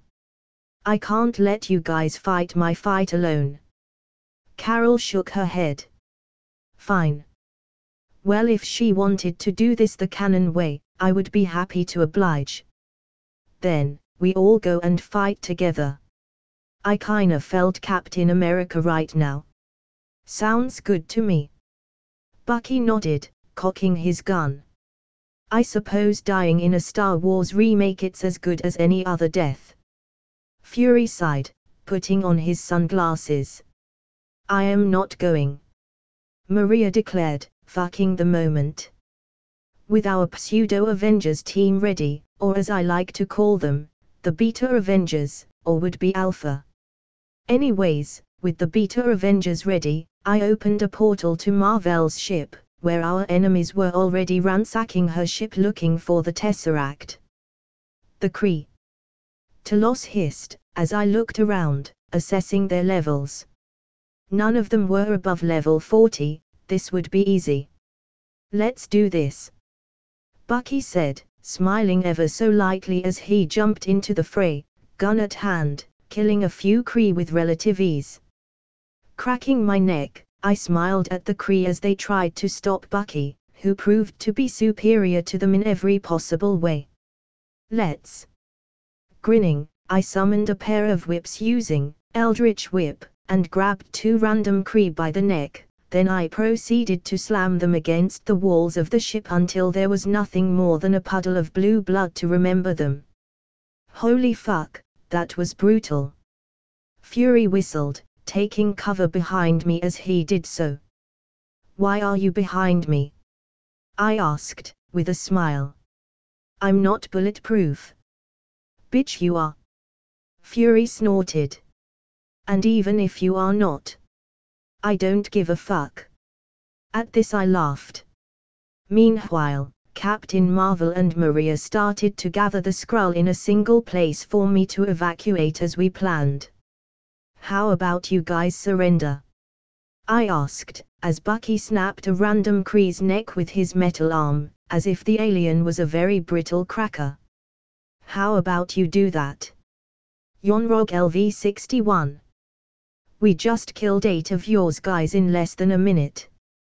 Fury replied. Why would we surrender? We just killed. He must mean Bucky and me. Because if you don't. Yonrog smiled, pointing his blaster to a little Skrull his man had captured, Varank LV-2. She was hiding in the closet, how adorable. That was a very short fight, very disappointing. Please? Talos and Soren begged me at the same time. Did they really think I was about to let a little girl die just because? I wasn't that much of an ass. Fine. I sighed, it really didn't matter, as soon as they lowered their guards I would kill them. You are a monster. Carol hissed, glaring at Yonrog, as she tried to activate her powers, but failed miserably. A monster you loved 2 days ago. Yonrog said, turning to his men. Take them. I hope you have a fucking plan. I do not want to die in space. Fury whispered. Relax. I muttered, as I allowed the Kree to put their cuffs on me. With a satisfied smile, Yonrog gave one last order. Take them to the ship. There we will deliver punishment. Inside the Kree ship, we sat awaiting our judgment. Also it looked, I was actually waiting for Carol to break out of the Kree's control, this time with all her power. As for Carol, she was nowhere to be seen. If memory served me right, she was already talking with the Supreme Intelligence. So, what's the plan? Fury whispered, as the Kree scanned us with a weird-looking scanner. Human. Threat. Low to none. This can't be right. One of the Kree muttered, Hanpo LV-32, as he scanned Bucky over and over again. He killed 5 of us, in under a minute, how can his threat be low to none? Scan the other one. Rumra LV-29, she pointed at me. Human. Threat. Low to none. The female Kree hummed, completing the result. It must be broken. She concluded. Alex, please tell me you have a plan. Fury asked again. I do. I nodded. Which is? Fury pressed. We wait for a signal. As if on cue, Yonrog came into the room we were being held in. Who here has the core? He hissed, seething in anger. The core of what? I asked. Yonrog glared at me, pointing his gun at Soren. Where is the core? He asked with a snarl. And the threat was clear, say something I don't like, and she dies. He has it. A random Skrull shouted, pointing at me. I looked at the Skrull who had ratted me out and sighed. I do, I have it. Good, now where is it? Yonrog pressed, this time his gun on me. Well, if you want it. You will legit have to wait 24 hours. I lied. Why? Yonrog hissed. Well, I put the core in a pocket dimension I can only access once a day. I replied, breaking Bucky's cuffs with my telekinesis. Thank all the gods he was behind me, which made this entire thing easier, for no one was watching him. Would that fact remain the same, even if I kill every single person here? Yonrog growled, glaring at me with flaming anger. Yes. But. And hear me out. How about instead of doing that? I hummed, slowly creating a shield around everyone around us, you avoid the punch coming to your face. I said. Getting his signal, Bucky jumped at Yon punching him. Kill them. Yonrog hissed. At his command, all the Kree started blasting at us. But the shield I had prepared while buying some time, was more than enough to stop the incoming blasts. Now what? Bucky asked, as I handed him a weapon from my inventory. Now we kill them. I said, giving Talos, Fury and Maria a weapon. Where do you keep this? Maria asked. Questions for later, my magic shield won't last much longer. I cut her off, for at the pace the Kree were shooting, my shield was nearing its limit. But before we could start fighting the Kree, an explosion was heard in the distance, an explosion I was all too familiar with. I mean, I got punched by said explosions a few times in the Antarctic, although they were much weaker than this one. It seems Carol has finally broken free. I chuckled. So, we kill those motherfuckers? Or? Fury asked. Oh sure. I nodded, as we once more jumped into the fray. This time however they had nothing to stop us, no little girl to use as leverage, no nerfed Captain Marvel, nothing. Free from the feeble restraints that once hold us, I smiled as I walked up to Yonrog with a rather condescending look as he stood up from the ground. Well, I think it's safe to assume Carol broke free from your Skyne wannabe. Yonrog hissed, baring his teeth at me like an animal in dismay. Is that all? A hiss. Frankly, I expected something more eloquent as your last words. I chuckled, punching the Kree general on the face with enough strength to send him flying across the room. Though I suppose a hiss has its charm. I added. I will kill you, and then Vaz. Yonrog growled, standing up from the ground as he did so. Good luck with that. I said, cracking my knuckles. I need no such thing. Yonrog smiled, aiming his arms at me, and it wasn't after a second after that I realized what he was doing. Die. With that said, Yonrog used his gravity gauntlets to blast me into the wall with moderate strength. However, the attack did way, and I mean way less than he expected, for I simply stood up, brushing my clothes. You know, I've been wanting to try my armor for a while. Wannabe test subject 1. Angered by my attitude, Yonrog took a blaster from one of the few men he still had alive and started to shoot at me. Want me to kill him? Bucky asked as he snapped the neck of a Kree with shocking ease. Nah, I got it. I smiled, equipping my armor as I did. It was time to test my masterpiece. Okay, now, go ahead and attack me as much as you can.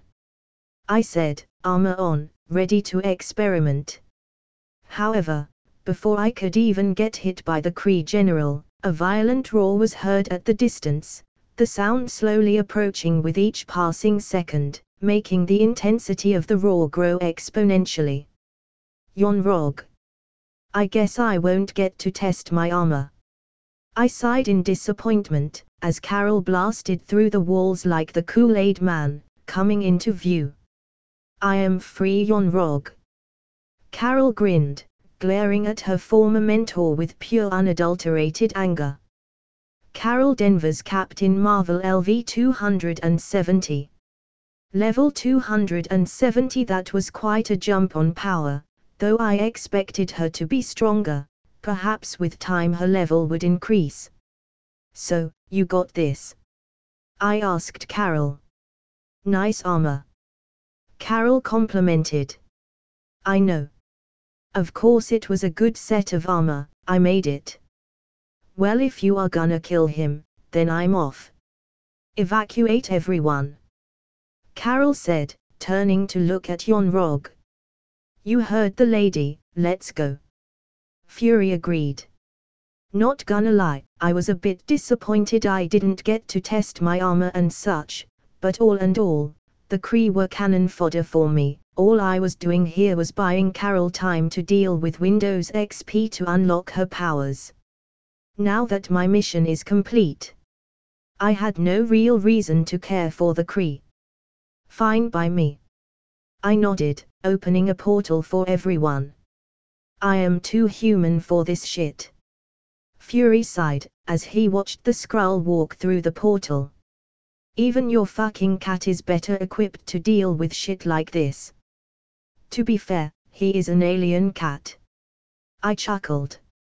I'm a human, and you don't see complaining. Bucky said, with just the hint of a smile. Same here. I nodded. Hell nah, you are a fucking super cyborg. Fury pointed at Bucky, then he turned to me. And you, I don't even fucking know what you are, a magical mutant that pulls powers from his ass when the time calls for me, or something. But we're still human. Bucky grinned. I hate you both. Fury sighed, rubbing his temples. We love you too, buddy. I chuckled. That we sound like a lot of people. Bucky said with a snort. So, you think she will win?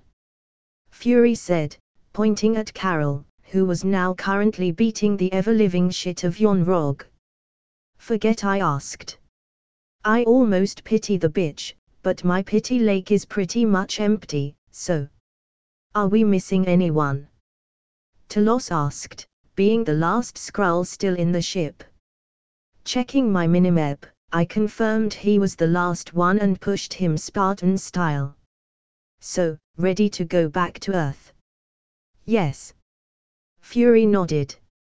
By the way, since when do you have an armor suit? Since a few months ago. I replied.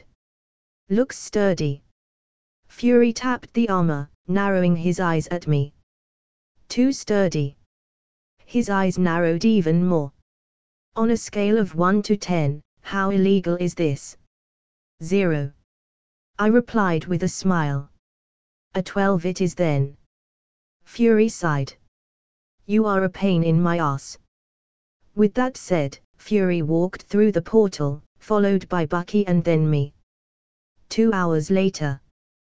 2 hours after leaving Captain Marvel on the Kree ship, she arrived at Earth with 2 things at hand, 1 a ship and 2 a cocky smile. The Kree won't bother anyone anymore. Carol stated, hovering above the ground. As for us.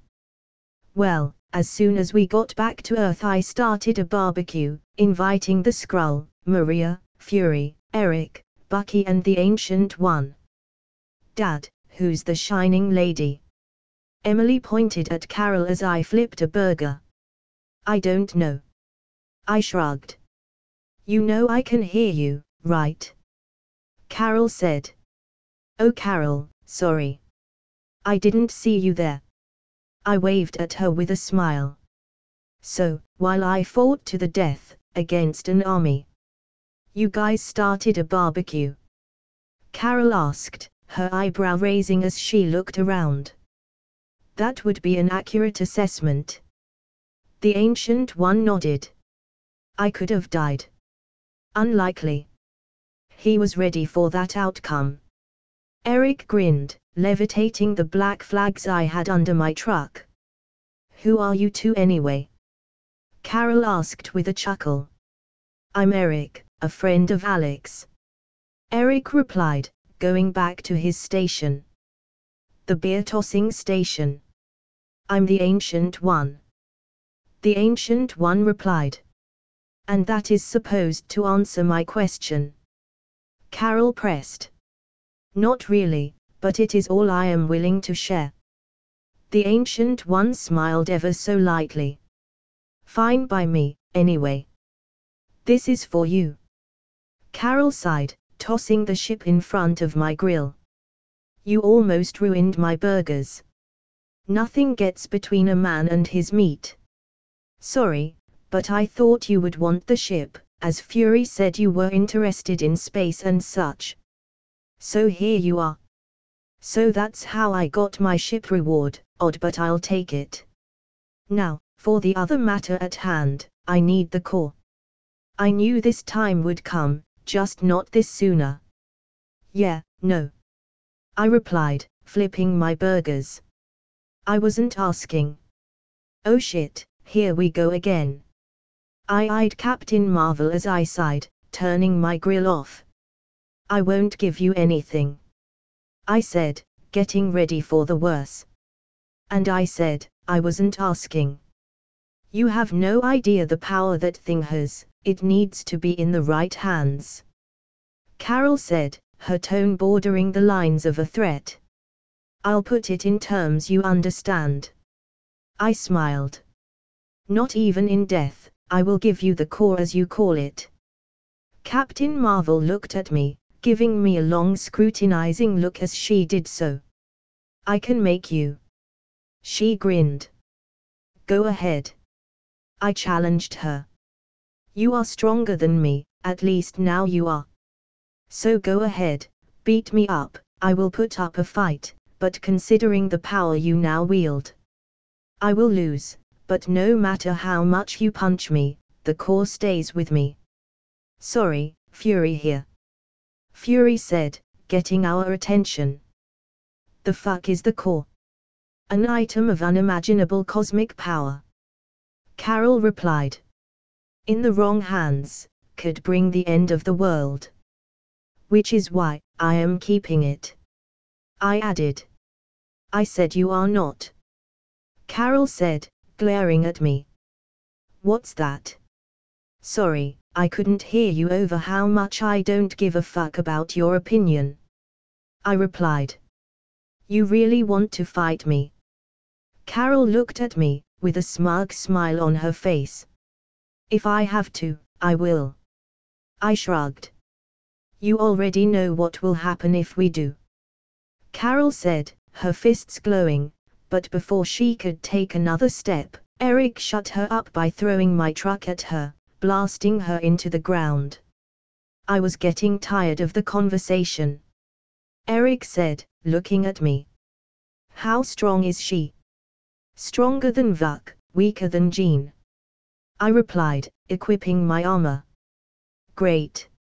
Eric sighed, turning to look at where Captain Marvel was with a worried look. That was cute. Carol chuckled, blasting the truck off her, then cracking her neck, she levitated towards us. One last chance, give me the core. Why was she so obsessed with the core? In the canon timeline she let Fury keep it. No. I had barely finished my sentence when Captain Marvel instantly charged at me, with blinding speed. However, I predicted her attack, which allowed me to block her first blow with my right arm. But even with that, the sheer force behind the attack sent me flying across the field like a ragdoll, only to be stopped by Magneto using his magnetism on me. Had I not been using my armor, that attack would have hurt a lot. You can't protect the core. I can. Carol said, floating above me. You sure have a funny way of showing that. Fury said, getting her attention. Perhaps you are right, perhaps you can protect whatever my friend here took. At this he pointed at me. But if you keep doing this, we will fight you, and we will stop you. What he said. Eric nodded, glaring at her. I don't know you, ergo, I don't trust you. But I trust him. So whatever he took, in my eyes, is safer on his hands. I understand he's your friend. Before she could finish that sentence, the Ancient One appeared behind her, tapping Captain Marvel in the back and in the process taking out her spiritual form. Normally, I don't like to interfere in such affairs. But I suppose Mr. Walker has been a bad influence on me. The Ancient One chuckled, as she turned to look at Captain Marvel's spirit floating around her body. Now, I understand your concern, I really do. She paused, probably thinking about the time stone. But, believe me when I tell you, he is destined to hold, that what you wish to take from him. Is she okay? Eric muttered, for in his eyes, the Ancient One was talking to an unconscious Carol.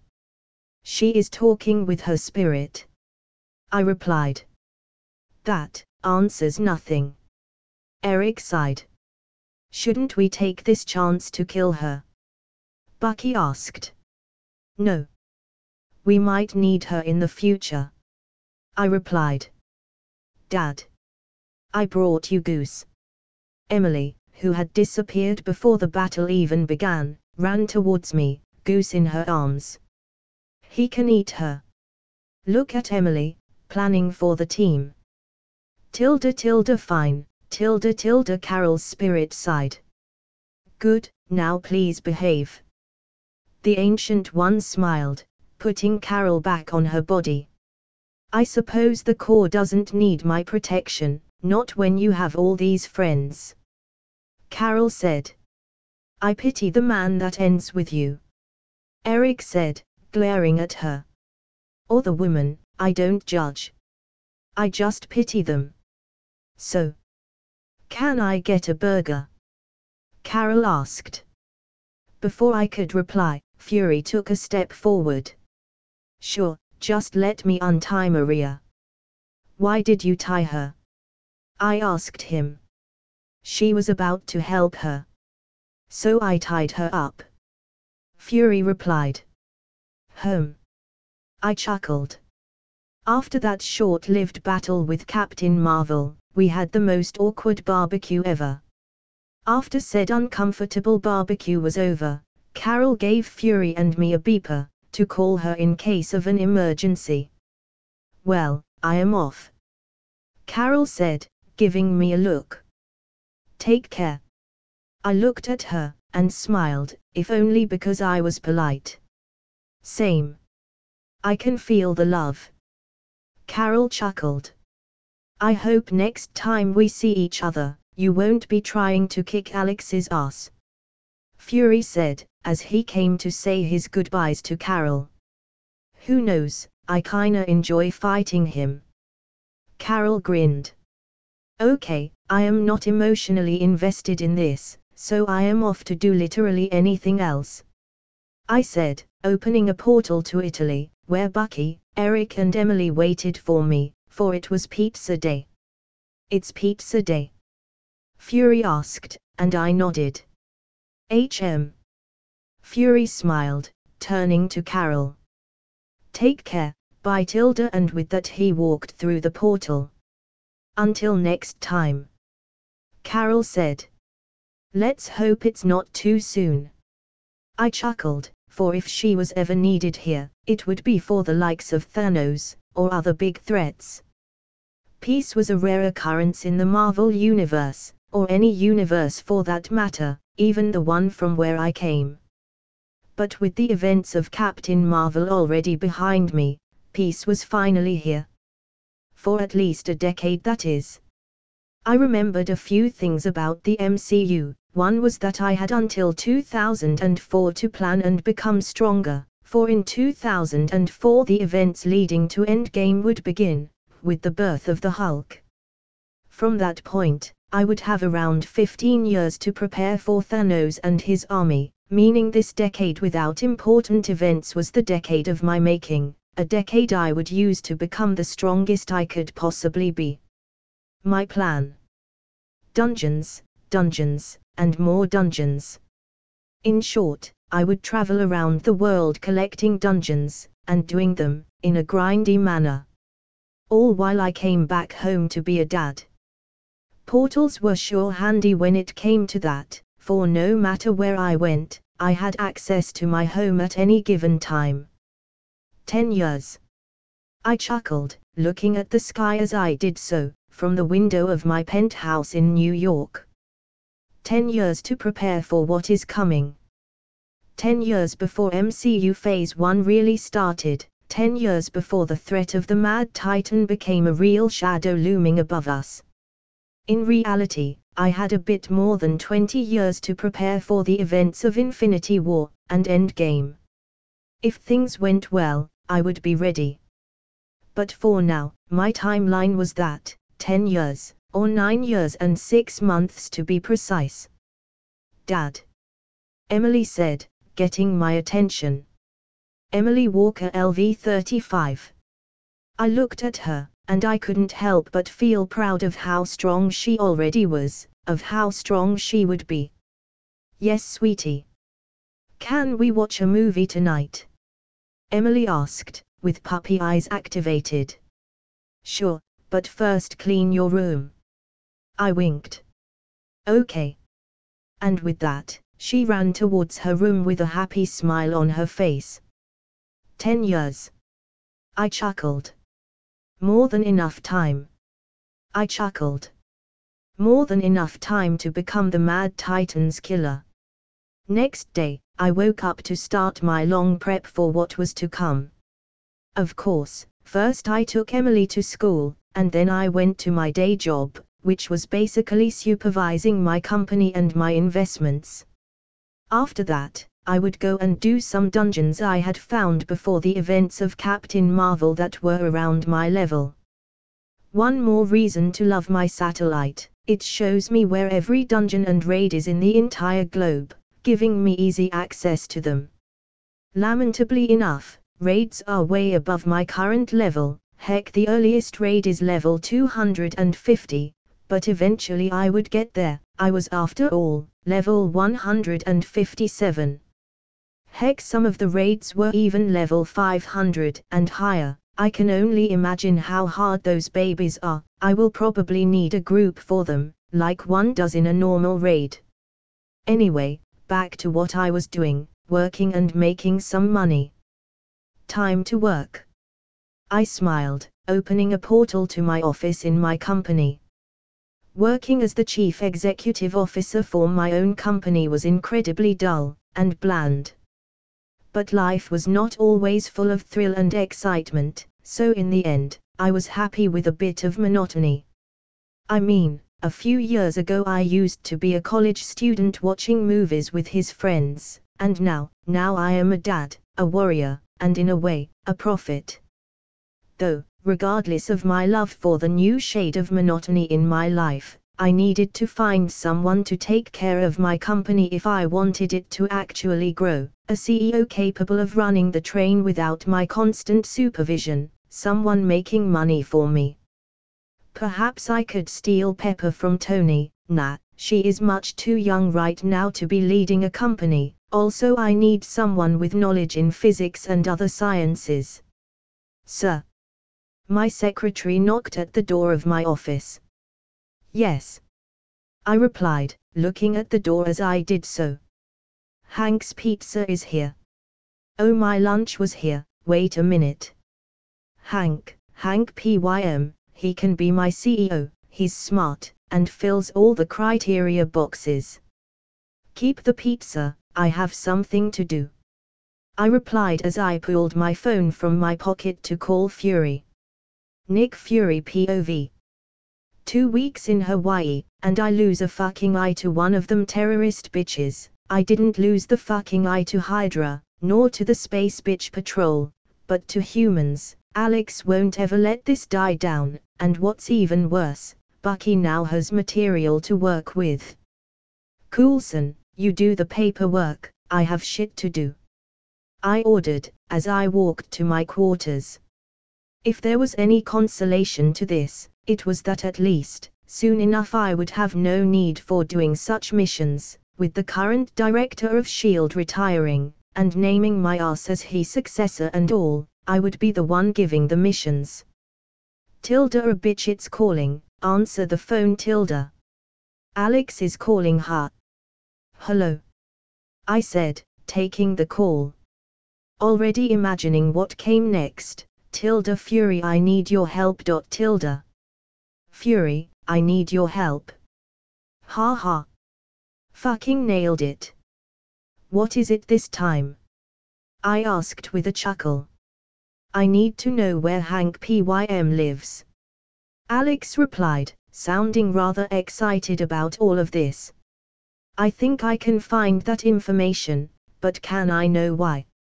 I asked, curious as to why he wanted to know where an ex-agent of S.H.I.E.L.D. lived. I need a CEO with knowledge in genetics, physics, and other sciences to help me out with my company, and well, Hank is probably my best choice. Alex replied. Funny enough, if he says no, I will try and hire the furry version of Hank, both work just fine. The furry version of. I really won the lottery with this, brother. Sure, I will find you the address, but you owe me one. And that one would be not making fun of my eye situation. Sure. Alex replied. So, how is work? He asked after a second of silence. Good, nothing as exciting as stopping an alien invasion, but enough to keep me busy. I replied with a chuckle. I like that, not having to deal with constant lethal threats. Alex replied, with a long tired tone, one that I could fully comprehend. I know how you feel, but it is what it is. We have the curse of caring, and the knowledge to do something about it, so here we are, two man fucking the world. I replied with a sigh, my hand on where it used to be my eye. At least you have power though, I be fighting monsters with a gun. I added with a chuckle. I suppose it's true. Alex chuckled. Well. I have to go, text me with the address. Sure, take care. And remember, movie night with Emily tomorrow. That little girl was terrifying. Somehow she had managed to guess my passcode to my calendar, to add my dates with her on it. I know. Alex chuckled. I have 22 reminders on my phone, and 10 on my fridge. Ha ha. I chuckled. Okay, take care. Alex sighed. Bye. I smiled, hanging up the phone. Within a week, Fury found the information I needed, and so I embarked on a small journey to meet with Hank Pym. At the door of his 2-story house, I knocked at the door, and waited, wondering if he would even accept my offer. Opening the door, a man in his 50s greeted me, his eyes giving a wary look as he did so. What can I do for you? He asked. Hank Pym LV30. Hello Mr. Pym, my name is Alex Walker, and Well, I have a proposition to make. I said, extending my hand for a handshake. I am not interested. He almost growled. Why is that? I asked. I mean, he had yet to hear my offer. I know what you want, this is not the first time they try something like that. He scoffed, getting angrier by the second. I won't give anyone the formula. With a smile, I shook my head. I don't work for them, and even if I did, I have no interest in your formula, Mr. Pym. I grinned. All I want is some help with my company, nothing more, nothing less. He stared at me, as if trying to find the lie within my words. You say you don't work for them, but you still know about them. Excuse my skepticism, but I don't believe you. He snarled, throwing the door in my face. But as he did so, I opened a portal behind him. I really have no interest in your PYM particles. I said, startling the man who in turn punched me in the face out of instinct. The punch did nothing. How did? Never mind, get out of my house. He roared, his eyes piercing me like 2 spears. Mr. Pym, I need a scientist to lead my company, not your invention. I assure you, if you give me a minute of your time, you will see all I need is a CEO, one with experience being a scientist. I said, trying to sound as friendly as possible. 1 minute. And then you're gone. He sighed, gesturing to me to go into his living room in a rather angry manner. Thanks, and sorry for the troubles. I smiled, walking into the living room. Taking a seat, Hank glared at me and said, Speak, you have 1 minute, make it worthwhile. I have a company that is barely starting out. It specializes in genetics, nanotechnology and human enhancements, as well as molecular and atomic studies. But as of now, it's a money funnel for me, because while smart, I am no scientist, but you are. I said, taking a seat on one of the chairs in his living room. You are correct to assume I worked with S.H.I.E.L.D., but it was more like an alliance of sorts. We shared the same enemy, and we both teamed up to destroy it. What enemy? Hank asked. Hydra. I replied. They kidnapped me, and tried to, well, break me, but in the end, it was me who broke them. In a way. I chuckled. He stared at me, processing all the information I had just unloaded. And your partnership with them ended? He eventually asked. I suppose it did. I no longer help them. I replied, for Fury didn't count as S.H.I.E.L.D. helping me for me, he was my bro. Let's say I believe you. He said, his eyes on the floor. Let's say that you really don't want my formula, what is it that you want me to do? Help me become a billionaire. I chuckled. Look, your formula, your magnum opus, it's yours, what I want it's not only to become a rich man, a very rich man, but to help humanity in the process. Hank looked at me, and in his eyes I could see a spark of something akin to wishful thinking, like he really wanted to believe me. Does S.H.I.E.L.D. know you're here? He asked. Yes, but worry not. I was clear on my demands, that you were to be left alone. A demand Fury was not happy with, but considering S.H.I.E.L.D. considered me an asset bigger than Hank Pym, they complied. And you believed them? He chuckled in a dark tone. You must be a fool. Perhaps. I nodded. But I am a fool with the power to destroy S.H.I.E.L.D., should they prove to be a nuisance. I smiled. I alone killed thousands of Hydra bases. S.H.I.E.L.D. wants me more than it wants you, and it fears me more than it fears you. As long as I help them every now and then, they will help me every now and then. Besides, they know they can't lie to me. My powers make them an impossibility. Your powers? Hank asked with a bit of interest. I can see where everyone's true alliance lies with, so no matter how good a spy is. I grinned. You can see it. He finished for me. Remarkable. Look, as of now, all of my employees are ex-S.H.I.E.L.D. scientists, but should you take this job, you would be free to hire and fire everyone you like. I said. If I take this job, there are some ground rules we need to discuss. Yes. He was giving in.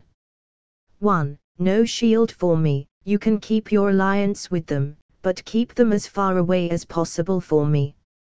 I can do that. I nodded. 2. My work, my magnum opus as you accurately described is mine, and mine alone. You don't talk about it, you don't ask about it, you don't research about it, understood? He said, with a tone of finality. Of course. I nodded, once again. And last, but not least, if I am to be your lead scientist, your CEO, I want to be your partner, not your employee. He finished. That can be arranged. I nodded. I was already prepared to offer him a partnership. Then, let's talk business, kid. Hank said, with just the hint of a smile. He was like an onion, with many layers of shit, but a soft center. Gladly. I smiled, looking at the clock. Would you look at that, you gave me 4 minutes. Well, it's for this video. Hope you guys like the video. Like, share and subscribe. And also comment if you have any recommendation for the future upload.